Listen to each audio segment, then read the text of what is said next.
My new neighbor asked me to water his plants. Then he never came back. About 3 years ago, a guy named Daniel moved into the house next door. He seemed normal, quiet, friendly, kept mostly to himself.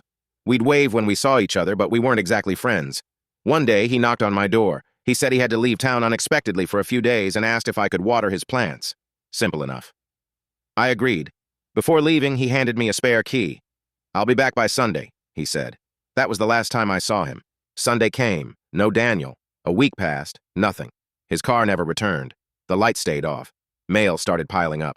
At first, I assumed he'd had a family emergency, but after a month, things started feeling strange. The plants were dying, the mailbox was overflowing, and nobody seemed to know where he was.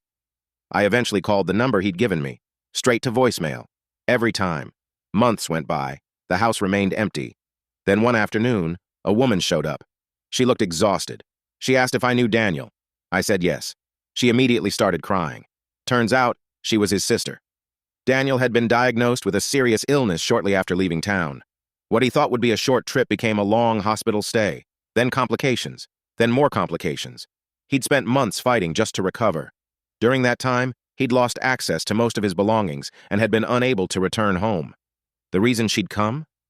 Daniel had finally recovered enough to start putting his life back together. But he was embarrassed. Embarrassed that he'd disappeared without explanation. Embarrassed that he'd left people wondering.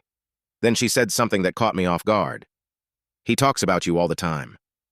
Apparently, during one of the hardest periods of his life, he'd worried constantly about the house, the plants, the property, the fact that someone had trusted him enough to keep his key.